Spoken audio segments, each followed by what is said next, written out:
Hi Israel. Hi. I'm really happy to be here with you in your very own office in Addis Ababa. The reason why I'm here is because I have accepted your wonderful invitation of visiting your washing station, your farms. Of course, I took this opportunity to have a short chat with you. So I wanted to ask you first, when did you start in coffee? How your experience with coffee world ever started? Thank you very much. I really also appreciate to get involved in this origin trip and came to Ethiopia. Most of the people, when we invite them, they scared and they don't think that it's a good idea to be in the farm, or so you are a good hero for being here in the homeland of coffee. When it comes to your question about my coffee, I born and grown in coffee, and I'm the third generation of the coffee producing family. I found myself in coffee. I didn't go to coffee just to work. I born it and grown in there, and I grown up with coffee. I grown up in a coffee farms. So that's my first attachments in coffee. So basically, you are born in a family of farmers. So basically, you started working at your parents' farm? Yeah, my parents, they does have a coffee farms and orange farms. Orange farms? Yes.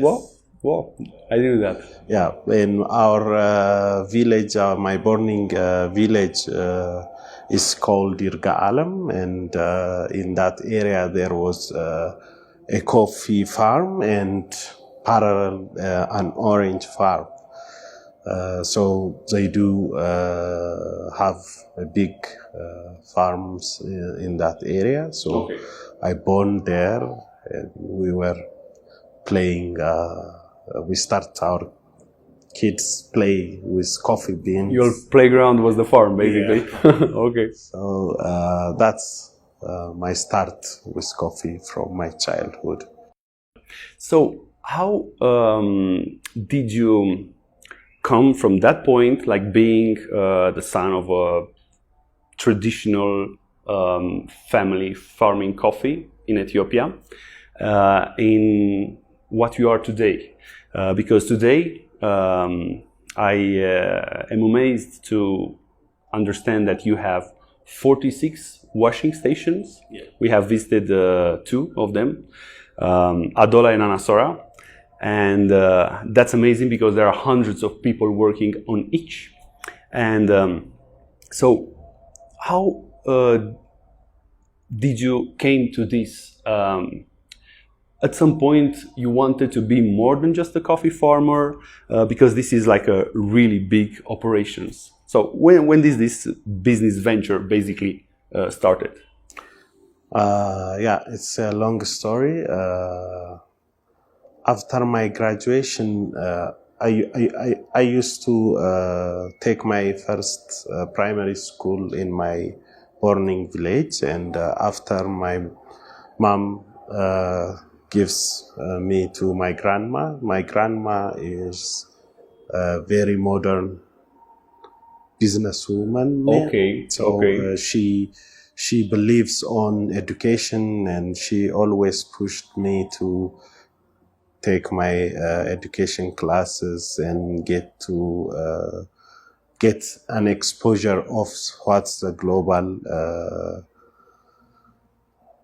culture looks. Yes. Okay. So she's pushing me every time. Like a mentor. Yeah, but I at that time I don't really understand why she's pushing us. I prefer to go to my mom's village and stay there, but she doesn't allow me to stay more than a week or 2 weeks. Okay. So I get into more international globalized mentality because I took my high school in an English school. Okay. And then I start becomes thinking differently. Maybe at a more you're thinking to scalable business. Yes. Rather than single farming. Yeah, and after my graduation, honestly, my grandma, she doesn't want me to be a businessman or going down and help my family because her expectation from me was to be a pilot or a doctor. Okay, so out of the coffee world. Yeah. Okay. But my personal feelings was not like that. When I was studied, even in my university classes, I'm still thinking that my parents, my relatives are not getting benefits from what they are producing. Okay. And I always feel a big responsibility I have, and I wanted to, I always tell for my classmates that I want to go back to my hometown and I wanted to create something different. And at least if I couldn't able to change the whole things, I will try some and tries to bring upscale our community, coffee growing families. That was my thoughts. That's why the reason I jump into my burning. So not running away from everything now that you have an education and you can do basically anything, but you wanted to come back and make a difference and still being successful while helping others. Yes, I believe on that. Okay. Well, that's a nice goal, but from this dream to the point when you are managing literally thousands of people, which work on those 46 washing stations and also on the farms you have. It's first time for me in Ethiopia, and I'm really amazed by the culture, because of course it's not a rich country, but as I told you in our short conversation in the car, I feel people are really relaxed and really happy with what they have. They're not necessarily lingering, wishing something that maybe other person has. So I didn't feel that, and you confirmed me that. Yeah. But still,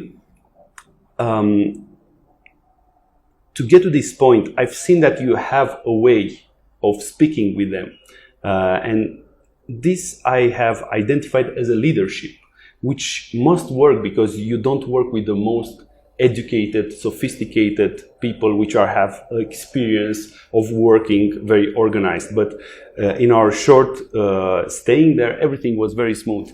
The accommodation, the schedule, even the meals, everything was just like we were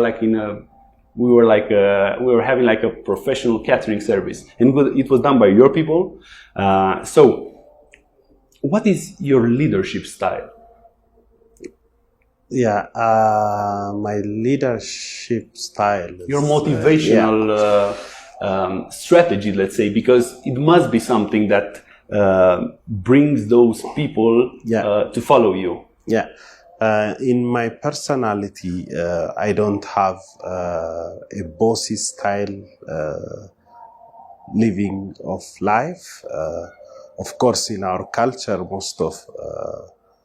most of our peoples behave like that, being a boss and give an order and task. I don't feel comfortable in such way of management. I believe on working together, being closer with your staff, and give your thoughts and your ambition, and they will own it after. You'll give your aim and your goal and your vision, then everybody can own it, and they will understand you.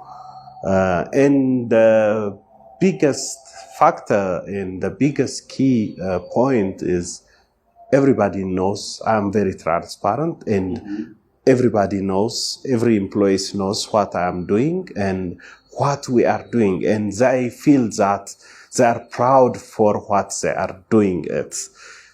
That's the reason everybody wants to be a part of our company and tries to contribute their parts, because we are not seeking only profits, as I told you, on the farm. Our aim is not maximizing the capital or maximizing the profit of the company.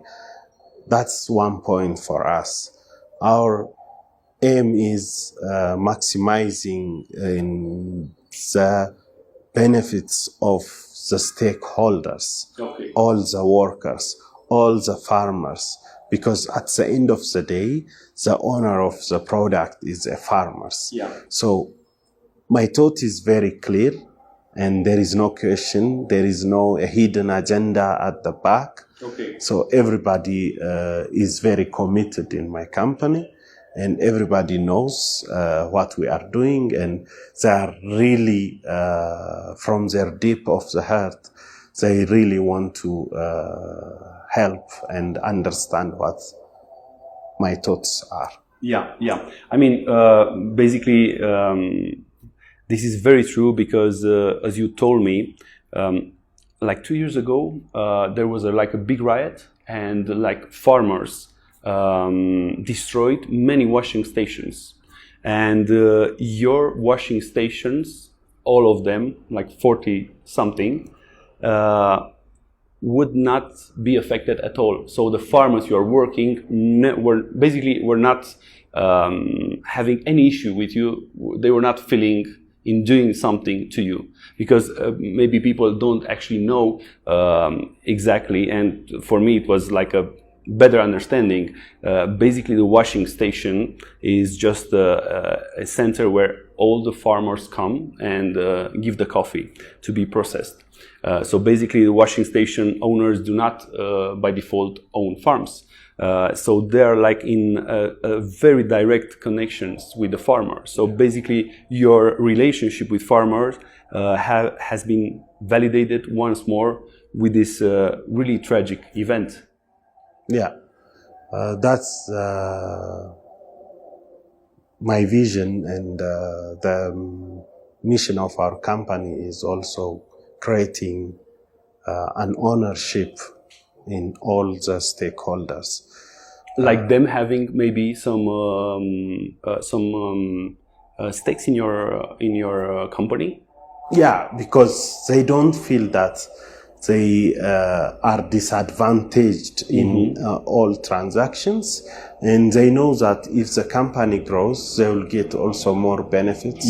And they understand us, what we are doing, and practically they confirm that the benefits are not only for us, it's also for them. So they are getting benefits. As I told you, we are helping them in a different charity programs. We have seen the school. Yes, we've visited the school. You visited one of the school. And we give them a new nursery seedling varieties coffee for free, and we support them even if they got a shortage of cash in their hand during the off season of the coffee. We pre-finance them. These all attachments are keeping us safe. It's not because we are a holistics or something different. It's our job, and it's our mission who protected us from any other rival affections. That's the secret. You know, we've met through amazing microlots. This is how we met. We were in search of amazing coffee. So basically we started from like the very, very top coffee. Now when we visited, we have seen the new method you are implementing, the anaerobic, the alcoholic method, which works amazing with some coffees. But you do also, because there's really big operation. You do also commercial grade coffee, which anyway is probably most of it, or totally is 80 plus points. So according to SCA, should be specialty anyway. Yeah. But anyway, what is the plan? Because I've seen that you have this this passion and motivation, not only helping the people, as you said, but also improving your products. So these special processing coffees take time, take an effort. Maybe they're not really profitable. Also for a roastery, sometimes they're not really profitable, but we do it because we love coffee and we want to stand out, of course. But we also, it's a really big motivation because keeps us going, you know. What is the plan in this area? Do you plan to expand this type of processing? Are you doing that most of the washing stations? Do you want to have this processing at all of the washing stations? Maybe. The program for the project coffee, especially, we have a common thought in our company. We need to create something different from the ordinary businesses, and we have a team which every time they try to experiment and bring up a different taste of coffee from the process. So first year we'll just get a small amount of just to see the result of the project. Yeah. Sometimes it could be successful, sometimes it could be not successful. It's an adventure. Yeah, sometimes. But we believe we must have to, at least in each harvest, we have to create something different from our ordinary coffees. Okay. And after that, we'll get a feedback from the customer side. Mm-hmm. We distribute those coffees for all our customers. And after we get the customers' feedback for the next harvest, if the customers are interested in a bigger volume, we'll select the specific coffees and will expand to the volume. And as you know, the coffee for the commercial is not attractive business. We are struggling to survive on the on the business. It's a very teeny business for us because the profit is not there. Not there, yeah. Yeah, so it's very risky for us. If you want to be also fair with the farmer. Yeah. Yeah. So we trying to, as much as we can, to push our project coffees expand in different way and comes out of it. That's our big. Okay, I understand.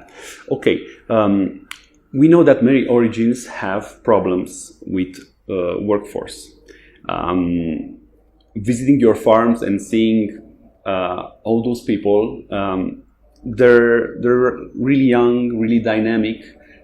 It doesn't seem like that at like a first glance, but we know there is an issue. Ethiopia is, as you said, is rapidly going into an industrial path. So people are attracted to go to the city, get different jobs. Do you think it will be an issue at some point, the workforce for your business, for your processing first, or do you think farmers will have a problem retaining this nice family climate in which they grow basically the coffee?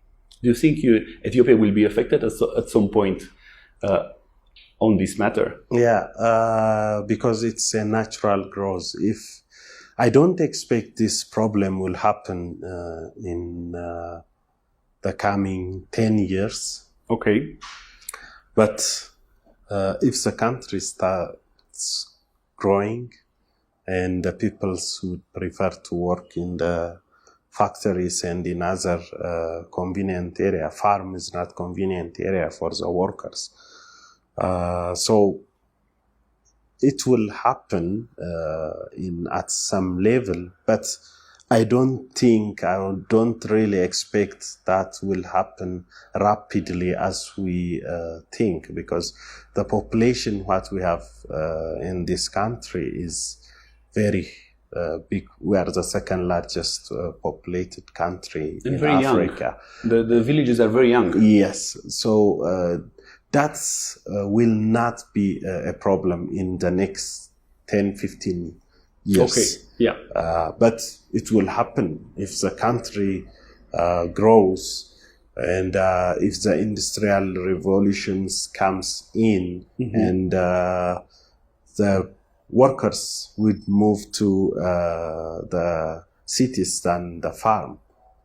And it's happening, but it doesn't affect us. Yeah, Yes. yeah, especially those regions which are quite remote and really far away from Addis. Yes. To be honest. So Israel, we have discussed at lunch about the new technology you are interested. Actually, you are implementing at your farm, the Israeli irrigation system, and I would like to tell me more about how it works, how it will work at your farm, what problem it solves, especially because I know that the major reason why you're interested in this system is because you want to keep growing coffee organic, like most of the Ethiopian coffee, without any added substances. Yeah. Tell me more about the irrigation system, the Israeli solution.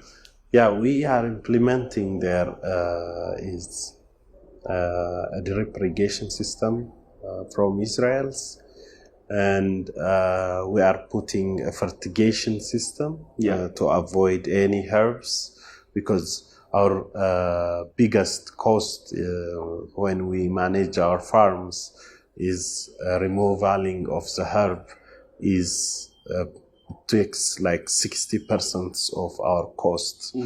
So fertigation will avoid redundant costs to remove the herbs. Yeah. And the other advantage of putting irrigation is you will not be dependent on the natural rain. Yeah. If you had any problem with the shortage of the rain, you can irrigate and give a water for the plants by technological. And the another problem is you don't know the soil content, what it needs. There are nowadays organic fertilizers, which is created by different international institutes. Yeah. So you could use those organic fertilizers and bring up your productivity. Our biggest challenge in our traditional farming is productivity. Yeah. Productivity is a big problem for every farmer, because whatever the price you get, if your productivity is low, you can't cover all your costs. So what we are implementing in this model farm of us is, this is the second year after we implemented. I hope by the third year we will get the first product. Yes, the first result. And then our plan is to expand by long-term contractual agreements to our surrounding outgrowers. Oh, really? This system, Okay. We have planted the same variety, and it's all known, and it's growing equal. There is no difference between plant to plant, and it's all controllable.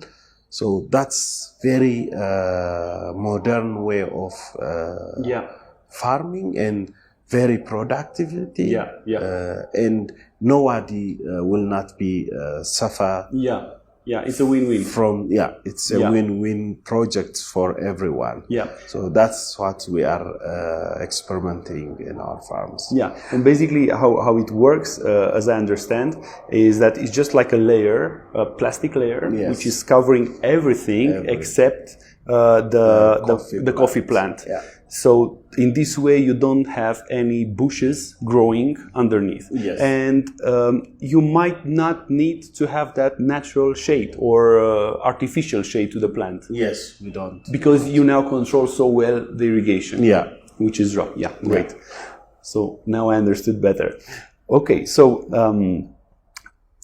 you are selling a lot of coffee to third wave coffee shops all over the world. We are roasters. And selling and roasting and selling your coffee, of course. And that all came as a trend, as a movement, maybe 20 years ago. And in our country and most of the countries is starting usually with big cities. Addis Ababa is a growing and big city. I mean, for sure, it's undeniable. How is the third wave coffee culture, as you know it, from your trips in Europe and all over the world? Is it anything happening here, or do you foresee anything similar happening here in Addis Ababa, let's say in urban areas? Because I've seen the marvelous traditional ceremony with Buna, which is everywhere at any corner. But do you think that people are already interested or will be interested in this type of presenting the coffee, as third wave coffee shops are doing in all over the world? I think it's in the modern cities like Addis and the rest 4 or 5 cities we have. On those cities, those coffee shops are spreading out and increasing the numbers, but most of the rest part of the country population is very dependent on cultural coffee ceremony, and it was not a culture to buy coffee from the shops in Ethiopia, because coffee is something which you brew it in your home, not you buy it from outside. So it's changing, but it's not as we expected as modernization happening. Probably. As I was saying, you are traveling a lot, and you attend World of Coffee, you attend major events in important markets. What do you think is the future of Ethiopian coffee as an industry? Or let's say, where do you think it should be? Where do you think it belongs? What is your prediction about the position of Ethiopian coffee in the coffee world? Our position is, I think Ethiopian coffee, you better know this more than me, but from my personal concern, Ethiopian coffee is something all the world needed, because it's a historical thing, and it's a source of all flavors. Ethiopian coffee, what it makes different is you can find 100 of flavors. You can't stop by saying Ethiopian coffee is this all. It's a very complex flavor we got. Every year, every time, we found a new coffee growing area. And it's a culture, Every people's, they wanted to grow coffee. Because so it's trendy now. It's a trend. And every time we find a new coffee place, a coffee growing area, a coffee community, and a new flavor, every year a new flavor comes out of Ethiopia. So it's, of course, on the volume case, We are not big, but our flavor value, our taste of value is not simple as